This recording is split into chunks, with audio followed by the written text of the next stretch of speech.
जैसा कि हमने पिछले वीडियो में देखा था कि जीबी यान ने अपनी सारी पॉइजन्स दाओकी का एक डीमन पॉइजन स्पॉट बनाकर जियान की चेस्ट में डाल दिया था, जिससे क्वीन मेडुसा बहुत परेशान हो जाती है और वो जियान को जल्दी जल्दी से चेक करने लगती है, लेकिन उसे कुछ नहीं मिलता है। तभी little fairy doctor queen Medusa को बताती है कि ये डीमन पॉइजन स्पॉट है और अब जियान के पास 6 मंथ है और उसके बाद जियान इस डीमन पॉइजन स्पॉट से मर जाएगा। यहाँ तक। और हाँ दोस्तों, अगर आपने अभी तक इसका पिछला एपिसोड नहीं देखा तो इसे देखने के बाद उसे भी देख लेना, लिंक डिस्क्रिप्शन में है। तो अब वीडियो शुरू करते हैं। अब लिटिल फेरी डॉक्टर जियान से कहती है कि तुम्हारे पास लगभग 6 मंथ है, और तभी जियान कहता है कि 6 मंथ, और मैं इन 6 मंथ में एक इलाइट दो जोंग एक्सपर्ट्स को कैसे ढूंढ पाऊंगा और उससे अपने डीमन पॉइजन स्पॉट को कैसे निकलवाऊंगा, और किसी इलाइट दो जोंग एक्सपर्ट्स को ढूंढ पाना इतना आसान नहीं है। तभी लिटिल फेरी डॉक्टर जियान से कहती है, माना कि मैं इस डीमन पॉइजन स्पॉट को निकाल नहीं सकती हूँ, लेकिन मैं इस डीमन पॉइजन स्पॉट को तुम्हारे शरीर में फैलने से कुछ और टाइम के लिए रोक सकती हूँ, जिससे तुम्हारे पास 6 मंथ से ज्यादा टाइम होगा। और फिर लिटिल फेरी डॉक्टर बहुत ही दुखी होकर जियान से कहती है कि ये सब मेरी वजह से हुआ है। अगर मैं तुम्हें यहाँ ना बुलाती तो तुम इस डीमन पॉइजन स्पॉट की वजह से आज इस हालत में ना होते। अब जियान लिटिल फेरी डॉक्टर को ऐसा बोलते देखता है तो जियान क्वीन मेडुसा को लिटिल फेरी डॉक्टर की ओर बहुत गुस्से से घूरते हुए देखता है, और फिर जियान लिटिल फेरी डॉक्टर और क्वीन मेडुसा से कहता है कि तुम दोनों को टेंशन लेने की कोई जरूरत नहीं है, और क्या पता फ्यूचर में मैं इस डीमन पॉइजन स्पॉट की वजह से पावरफुल हो जाऊं। लेकिन क्वीन मेडुसा को अच्छे से पता था कि जियान उसे शांत करने के लिए ऐसा बोल रहा है। अब क्वीन मेडुसा गुस्से में लिटिल फेरी डॉक्टर से कहती है कि अगर तुमने जीबी यान को टाइम पर मार दिया होता तो अब जियान की यह हालत ना होती। लेकिन तभी जियान क्वीन मेडुसा और लिटिल फेरी डॉक्टर से कहता है कि इस मैटर को हम बाद में देखेंगे, पहले हमें यहाँ का मसला खत्म करना चाहिए। अब लिटिल फेरी डॉक्टर अपना सर शर्म के मारे नीचे करके पॉइजन सेक्ट के लोगों की ओर जाने लगती है, और क्वीन मेडुसा अभी भी लिटिल फेरी डॉक्टर को बहुत गुस्से के साथ घूरे जा रही थी। लेकिन तभी जियान क्वीन मेडुसा के पास आता है, और फिर जियान क्वीन मेडुसा से कहता है कि इसमें लिटिल फेरी डॉक्टर की कोई गलती नहीं है, और वैसे भी हम ही चुयुन एम्पायर में होल ऑफ सोल के उस प्रोटेक्टर टाई को पकड़ने के लिए आए थे, और जो मेरे साथ हुआ वो बस एक एक्सीडेंट था। तभी क्वीन मेडुसा जियान को बड़े प्यार से देखते हुए कहती है कि क्या तुम्हें इस डीमन पॉइजन स्पॉट की वजह से कोई प्रॉब्लम तो नहीं हो रही है ना। अब जियान क्वीन मेडुसा को बताता है कि अभी तो मैं ठीक हूं,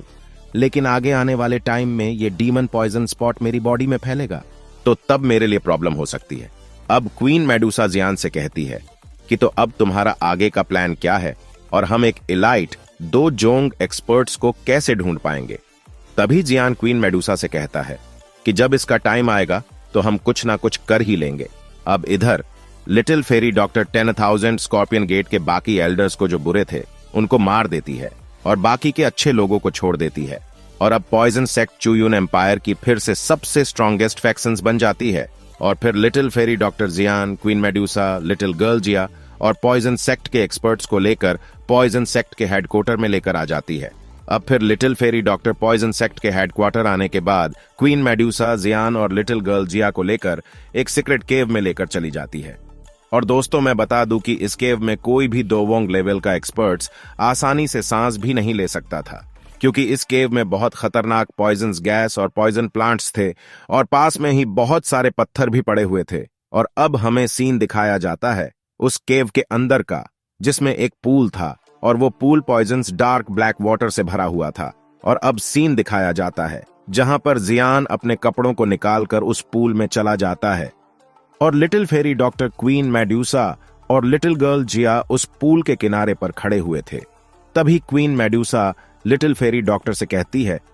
कि अगर तुम्हारे इस पॉइजन पूल की एनर्जी से जियान को कुछ हो गया तो, जिस पर little fairy doctor queen Medusa को कहती है कि इस पूल में पॉइजन्स एनर्जी के साथ साथ बहुत सारे पॉइजन्स हब्स भी मैंने इसमें डाले हुए हैं, और जैसा मैंने जियान को बताया है, अगर जियान वैसे ही करता है तो इस पूल की पॉइजन्स एनर्जी जियान के डीमन पॉइजन्स स्पॉट को सप्रेस करने में हेल्प करेगी, और जियान को इस डीमन पॉइजन्स स्पॉट को खत्म करने के लिए कुछ और टाइम मिल जाएगा। और फिर लिटिल फेरी डॉक्टर जियान के पास आती है और उस डीमन पॉइजन्स स्पॉट को देखती है, और अभी के टाइम उस डीमन पॉइजन्स स्पॉट को के चारों ओर एक पर्पल कलर का घेरा बन रहा था, जो इस डीमन पॉइजन्स स्पॉट को धीरे धीरे सप्रेस करने की कोशिश कर रहा था। और तभी लिटिल फेरी डॉक्टर को याद आता है कि जियान के पास तो हेवनली फ्लेम भी है और माना कि वो फ्लेम्स अभी इस डीमन पॉइजन्स स्पॉट को खत्म नहीं कर सकती है, लेकिन उस डीमन पॉइजन्स स्पॉट को सप्रेस करने में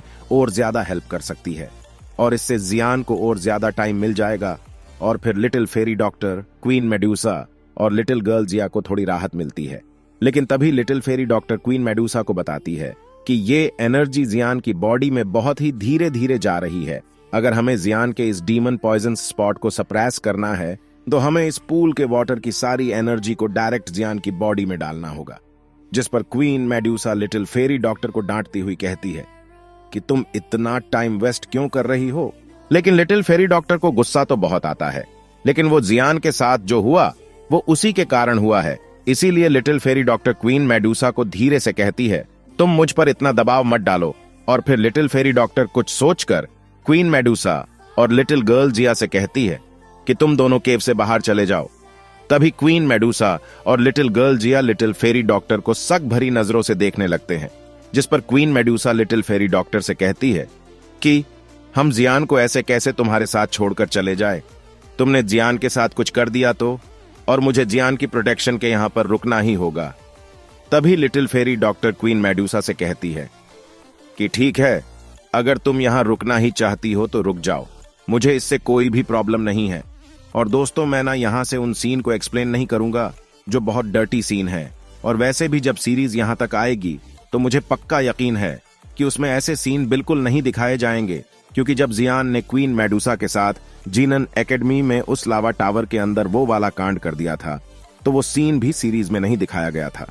और इतना कहते ही लिटिल फेरी डॉक्टर अपने कपड़े उतारने लगती है, और जब queen Medusa little fairy doctor को अपने सारे कपड़े उतारता देखती है तो वो एक हल्की खांसी के साथ लिटिल गर्ल जिया की आंखों पर अपना हाथ रखकर पीछे मुड़ जाती है। और फिर क्वीन मेडुसा लिटिल गर्ल जिया को लेकर केव के बाहर जंगल की ओर चली जाती है। और फिर लिटिल फेरी डॉक्टर उन दोनों के वहां से जाने के बाद उस पॉइजन डार्क वाटर में जाने लगती है। तभी जियान की आंखें लिटिल फेरी डॉक्टर पर पड़ जाती हैं, जो एक परी जैसी लग रही थी। और जियान को ऐसे देखते हुए लिटिल फेरी डॉक्टर के गाल लाल हो जाते हैं, और तभी जियान शर्म के मारे अपना फेस दूसरी ओर घुमा लेता है। और फिर लिटिल फेरी डॉक्टर भी एक जल परी की तरह उस पूल में चली जाती है। और फिर लिटिल फेरी डॉक्टर जियान के पास आ जाती है, लेकिन अब की बार लिटिल फेरी डॉक्टर ने अपना सिर्फ सर ही बाहर निकाला हुआ था। अगर ये बात पॉइजन सेक्ट के लोगों को पता चलती कि इतनी कठोर और पत्थर दिल औरत जियान के साथ इतने प्यार से और बिना कपड़ों के पूल में है, तो वो तो खून की उल्टियां करते करते ही मर जाते। लेकिन तभी लिटिल फेरी डॉक्टर अपनी बॉडी को देखकर उसके फेस पर थोड़ी उदासी आ जाती है, और तभी जियान समझ जाता है कि लिटिल फेरी डॉक्टर आखिरकार सोच क्या रही है। फिर जियान लिटिल फेरी डॉक्टर से कहता है कि तुम टेंशन मत लो, मैंने तुमसे कहा है ना कि मैं तुम्हारी इस वॉयफुल पॉइजनस बॉडी को तुम्हें कंट्रोल करने में तुम्हारी हेल्प करूंगा। और इतना कहकर जियान लिटिल फेरी डॉक्टर की ओर देखने लगता है। तभी लिटिल फेरी डॉक्टर के मुंह पर जियान की बातें सुनकर स्माइल आ जाती है। और फिर लिटिल फेरी डॉक्टर जियान से कहती है कि तुम मुझे ऐसे क्या देख रहे हो, तुम अभी अपनी आंखें बंद करो। और फिर लिटिल फेरी डॉक्टर जियान को बताती है कि अगर तुम अपनी हेवनली फ्लेम का यूज इस डीमन पॉइजन्स स्पॉट को सप्रेस करने में करो तो हो सकता है कि ये जो तुम्हारे अंदर डीमन पॉइजन्स स्पॉट है उसे तुम्हारी बॉडी में फैलने से और ज्यादा टाइम के लिए रोक सकती है, और फिर तुम्हें एक इलाइट दो जोंग को ढूंढने के लिए काफी टाइम मिल जाएगा। और फिर लिटिल फेरी डॉक्टर जियान को बताती है कि इस एनर्जी के कारण पहले ही तुम्हारा डीमन पॉइजन्स स्पॉट काफी सप्रेस हो चुका है। मैं इस पूल की सारी पॉइजन्स एनर्जी को अपनी बॉडी के थ्रू तुम्हारी बॉडी में डालूंगी। इससे तुम्हें इस एनर्जी को बहुत जल्दी अब्जॉर्ब कर लोगे और तुम्हारा टाइम भी बचेगा। और जियान लिटिल फेरी डॉक्टर की बात मान जाता है, और फिर लिटिल फेरी डॉक्टर पूल की सारी ब्लैक वाटर की सारी एनर्जी को अपनी बॉडी के थ्रू जियान की बॉडी में डालने लगती है, और जिससे उस डीमन पॉइजन स्पॉट के चारों ओर फैली लाइनें वापस जियान के उस डीमन पॉइजन स्पॉट में जाने लगती है। और फिर लिटिल फेरी डॉक्टर अपने हैंड साइन को बनाती है और उस डीमन पॉइजन स्पॉट के चारों ओर अपने पॉइजन से एक सील बना देती है। लेकिन तभी उस डीमन पॉइजन स्पॉट से एक ब्लैक लाइन सांप की तरह निकलती है और लिटिल फेरी डॉक्टर की सील को तोड़ने के लिए उस सील पर अटैक कर देती है, और वो ब्लैक लाइन उस सील की कुछ परतों को तो तोड़ देती है। लेकिन तभी लिटिल फेरी डॉक्टर अपने पॉइजन्स ब्लड से उस सील को और स्ट्रॉन्ग कर देती है, और अब की बार वो ब्लैक लाइन सील को ज्यादा नुकसान नहीं पहुंचा पाती है और यह सील उस डीमन पॉइजन स्पॉट के चारों ओर अच्छे से बन जाती है। और डीमन पॉइजन स्पॉट पर पूरी तरह सील लगाने के बाद लिटिल फेरी डॉक्टर थोड़ा रिलैक्स हो जाती है और फिर जियान की हेवनली फ्लेम उस डीमन पॉइजन स्पॉट को रिफाइन करना शुरू कर देती है। तभी लिटिल फेरी डॉक्टर जियान को ऐसा करता देखकर बहुत हैरान हो जाती है और फिर वो सोचती है कि जियान इस डीमन पॉइजन स्पॉट को रिफाइन करना चाहता है और माना कि जियान के पास 3 हेवनली फ्लेम्स है, लेकिन डीमन पॉइजन स्पॉट को रिफाइन करना अभी उसके लिए इतना आसान नहीं होगा। अगर उसने इस डीमन पॉइजन स्पॉट की दाउकी को रिफाइन कर लिया तो जियान बहुत पावरफुल हो जाएगा और हम देखते हैं कि जियान अपने हेवनली फ्लेम्स से डीमन पॉइजन स्पॉट से बाहर निकली हुई ब्लैक लाइन को रिफाइन कर रहा था और उस ब्लैक लाइन से दाउकी निकलने लग रही थी, लेकिन उसे उस ब्लैक लाइन को ही रिफाइन करने में बहुत ज्यादा टाइम लगता है और वह अपनी 50 से 80% दाउकी उस एक डीमन पॉइजन स्पॉट से बाहर निकली हुई ब्लैक लाइन को रिफाइन करने में ही खत्म कर देता है, क्योंकि जियान की हेवनली फ्लेम उसको बहुत ही धीरे धीरे रिफाइन कर रही थी। फिर जियान कहता है कि अगर मेरे पास एक और हेवनली फ्लेम होती तो मेरे लिए इस डीमन पॉइजन स्पॉट को रिफाइन करना बहुत ही आसान हो जाता, लेकिन एक और हेवनली फ्लेम को ढूंढना किसी लेजेंडरी दो जोंग को ढूंढने के बराबर है। और हाँ दोस्तों, अब ये मत बोलना कि जियान के पास उसके मास्टर की तीसरी फ्लेम भी तो है और जियान उसको रिफाइन करके अपने डीमन पॉइजन स्पॉट को रिफाइन कर सकता है। अब मैं आप लोगों को बता दूं कि जब मास्टर याओ लाओ ने जियान की बॉडी में अपनी बोनचिलिंग फ्लेम को डालकर उस पर अपनी स्पिरिचुअल सील लगा दी थी और जियान उसे तभी रिफाइन कर सकता था जब मास्टर याओ लाओ की सोल डिस्ट्रॉय हो जाएगी, क्योंकि उस बोन चिलिंग फ्लेम पर मास्टर याओ लाओ का सोल इम्प्रिंट लगा हुआ था, तब वो हट जाएगा। लेकिन जियान ऐसा कभी करने की सोच भी नहीं सकता था और उससे जियान को पता चलता रहता है कि उसके मास्टर की सोल अभी भी ठीक है। और इसके बाद उस डीमन पॉइजन स्पॉट की ब्लैक लाइन से एक प्योर दाउकी निकलती है, जिसे जियान अपने बॉडी में अब्जॉर्ब करके अपने फ्लेम मंत्रा के थ्रू अपनी पूरी बॉडी में फैला लेता है और लिटिल फेरी डॉक्टर पूल से बाहर आकर अपने कपड़ों को पहन लेती है और फिर जियान भी पूल से बाहर आकर अपने कपड़े पहन लेता है। और जब लिटिल फेरी डॉक्टर जियान को देखती है, अब तो वो जियान के ओरे को और ज्यादा बढ़ा हुआ नोटिस करती है और फिर लिटिल फेरी डॉक्टर जियान से कहती है कि उस डीमन पॉइजन स्पॉट के एक ब्लैक लाइन को अब्जॉर्ब करने से तुम्हारी कितनी पावर्स बढ़ी है। तब जियान उसे बताता है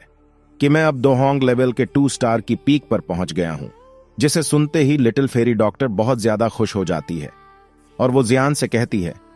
कि अगर तुम फ्यूचर में इस डीमन पॉइजन स्पॉट को पूरा रिफाइन कर लेते हो तो तुम्हारी पावर्स बहुत हद तक बढ़ जाएगी। जिस पर जियान अपनी चेस्ट पर उस डीमन पॉइजन स्पॉट पर हाथ रखकर कहता है कि हाँ, तुम ठीक कह रही हो और मुझे लगता है अगर मैं इस डीमन पॉइजन स्पॉट को पूरा रिफाइन कर लूंगा तो शायद मैं दोहोंग लेवल के 9 स्टार की पीक पर पहुंच जाऊंगा। और फिर जियान उस डीमन पॉइजन स्पॉट के चारों ओर बनी सील को देखता है। तभी लिटिल फेरी डॉक्टर जियान से कहती है कि तुम अब टेंशन मत लो, क्योंकि इस सील की वजह से तुम 2 सालों तक सेफ हो और तुम्हें इन 2 सालों में किसी इलाइट डोजोंग एक्सपर्ट्स को ढूंढकर उससे इस पॉइजन स्पॉट को निकलवाना होगा, वरना तुम इस डीमन पॉइजन स्पॉट के कारण मारे जाओगे। और तब मेरी ये पॉइजन सील जो इस डीमन पॉइजन स्पॉट पर लगाई है वो भी तुम्हें नहीं बचा पाएगी। जिस पर जियान लिटिल फेरी डॉक्टर से कहता है कि मुझे किसी इलाइट डोजोंग एक्सपर्ट्स को ढूंढने के बजाय एक और हेवनली फ्लेम को ढूंढना चाहिए, क्योंकि वो मेरे लिए और भी बेटर होगी और फिर मैं खुद ही इस डीमन पॉइजन स्पॉट से छुटकारा पा सकता हूं। फिर लिटिल फेरी डॉक्टर जियान से कहती है कि मैं जहां तक जानती हूं तो इस नॉर्थ वेस्ट रीजन में आसपास कोई भी इलाइट दो जोंग लेवल का एक्सपर्ट्स नहीं है और जिस फैक्शन में इलाइट दो जोंग एक्सपर्ट्स मिलेंगे वो कॉन्टिनेंट की टॉप फैक्शन में से एक होगी और हमारा जियामा एम्पायर और च्यून एम्पायर दाऊ की कॉन्टिनेंट के एक छोटे से कोने में पड़ा हुआ है। और लिटिल फेरी डॉक्टर की बातों को सुनकर जियान कहता है कि तुम ज्यादा टेंशन मत लो, अभी भी हमारे पास 2 साल है। और तभी जियान को कुछ याद आता है और वो कहता है कि फैनजुन जे जियानन एकेडमी के फर्स्ट एल्डर सुकियान और मास्टर याओ लाओ ने मुझे बताया था कि फैनजुन जे उनके बहुत ही अच्छे दोस्त है और वे दाऊ की कॉन्टिनेंट में एक इलाइट डोजोंग एक्सपर्ट्स भी है, लेकिन मुझे नहीं लगता वो मेरी हेल्प करेंगे भी या नहीं, क्योंकि दाऊ की कॉन्टिनेंट में कोई भी किसी की हेल्प पावर्स और फायदे के लिए ही करता है और मैं तो अभी उनके सामने एक चींटी की तरह हूं। लेकिन फर्स्ट एल्डर सुकियान ने मुझे बताया था कि जब मास्टर याओ लाओ दाऊ की कॉन्टिनेंट से गायब हो गए थे तो फैनजुन जे ने उन्हें 1 साल तक बहुत ढूंढा था, लेकिन उन्हें मास्टर याओ लाओ कहीं नहीं मिले थे और मास्टर याओ लाओ का फैनजुन जे के साथ जीने मरने का वादा है। और क्या पता मास्टर याओ लाओ के कारण ही वो मेरी इस डीमन पॉइजन स्पॉट को निकालने में मेरी हेल्प कर दे। लेकिन मैं उन्हें इतने बड़े दाओकी कॉन्टिनेंट में कैसे ढूंढ पाऊंगा। फिर जियान लिटिल फेरी डॉक्टर से कहता है कि क्या मैं पूरे दाओकी कॉन्टिनेंट में ये खबर फैला दूं कि मैं मास्टर याओ लाओ का डिसाइबल हूं, लेकिन इससे फेंजुनजे मिले या ना मिले, इससे होल ऑफ सोल वाले जरूर मेरे पीछे पड़ जाएंगे और मैं बहुत बड़ी प्रॉब्लम में आ जाऊंगा। और फिर जियान क्वीन मेडुसा और लिटिल गर्ल जिया के बारे में पूछता है और लिटिल फेरी डॉक्टर जियान को उस केव से बाहर ले आती है और वहां हम देखते हैं क्वीन मेडुसा और लिटिल गर्ल जिया को जो जियान का वेट कर रही थी। और जियान के वहां आते ही क्वीन मेडुसा दोनों से पूछती है कि क्या तुमने इस डीमन पॉइजन स्पॉट को सील कर दिया है, जिस पर जियान क्वीन मेडुसा को सर हिलाकर कहता है कि हाँ। और अब जियान लिटिल फेरी डॉक्टर को देखकर क्वीन मेडुसा से कहता है कि लिटिल फेरी डॉक्टर ने सही कहा था कि यह डीमन पॉइजन स्पॉट बहुत ही खतरनाक है। मैंने इस डीमन पॉइजन स्पॉट के एक धागे को रिफाइन करने के लिए अपनी आधे से भी ज्यादा दाउकी को खत्म कर दिया है, लेकिन मुझे इससे बहुत ही प्योर दाउकी मिली है और जिससे मेरा लेवल अप हो गया है। यह सुनकर क्वीन मेडुसा बहुत खुश होती है और वो लिटिल फेरी डॉक्टर से कहती है कि अब जियान की बॉडी में इस डीमन पॉइजन स्पॉट को फैलने में कितना टाइम है, जिस पर लिटिल फेरी डॉक्टर क्वीन को कहती है कि अब जियान के पास 2 साल है। अब लिटिल फेरी डॉक्टर को ऐसा बोलते देखकर क्वीन मेडुसा टेंशन फ्री हो जाती है। फिर वो कहती है कि हमें इन 2 साल में किसी एलाइट दोजोंग लेवल के एक्सपर्ट्स को ढूंढना होगा और उससे जियान की बॉडी से डीमन पॉइजन स्पॉट को निकलवाना ही होगा। फिर queen Medusa little fairy doctor से थोड़े एटीट्यूड में कहती है कि क्या तुम 2 साल बाद भी इस सील को फिर से लगा सकती हो, तो जिस पर लिटिल फेरी डॉक्टर कहती है कि इस डीमन पॉइजन स्पॉट को एक बार ही सील किया जा सकता है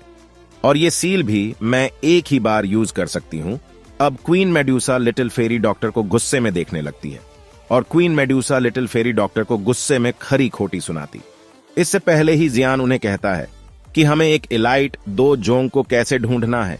इसके बारे में हमें फिर कभी बात करनी चाहिए। और queen Medusa little fairy doctor और लिटिल गर्ल जिया, तुम लोगों को आज आराम करना चाहिए क्योंकि तुम सब फाइट में बहुत थक गए होंगे। तभी लिटिल फेरी डॉक्टर तो जियान की बात सुनकर वहां से जाने लगती है और फिर जियान क्वीन मेडुसा को बड़े प्यार से कहता है कि लिटिल फेरी डॉक्टर ने मेरी बहुत ज्यादा हेल्प की है और तुम उससे ऐसे लड़ा मत करो। जिस पर क्वीन मेडुसा कुछ नहीं बोलती है और वो जियान से पूछती है कि तुम आगे क्या करोगे और अब तुम्हारा प्लान क्या है। जिस पर जियान क्वीन मेडुसा को कहता है कि आज हमें रेस्ट करना चाहिए और कल हम प्रोटेक्टर टाई को मार मार कर होल ऑफ सोल के बारे में सब इंफॉर्मेशन निकलवाएंगे। और दोस्तों, तुम्हें पता ही है कि मुझे कितना कम टाइम मिलता है वीडियो बनाने का, इसलिए मैं कभी कभी किसी के भी कमेंट का जवाब नहीं दे पाता हूं। और कल मॉर्निंग से हमारे यहां लाइट नहीं आ रही थी और लाइट का वेट करते करते फोन की बैटरी भी डेड हो गई थी, इसलिए मैं कल वीडियो नहीं बना पाया। और मेरी जैसे ही किसी दिन की छुट्टी होगी तो मैं आप लोगों के लिए लॉन्ग वीडियो बना दूंगा। और आप लोग भी अपना सपोर्ट बनाए रखें, वीडियो को लाइक और चैनल को सब्सक्राइब करके। तो मिलते हैं अगली वीडियो में, तब तक के लिए बाय बाय दोस्तों।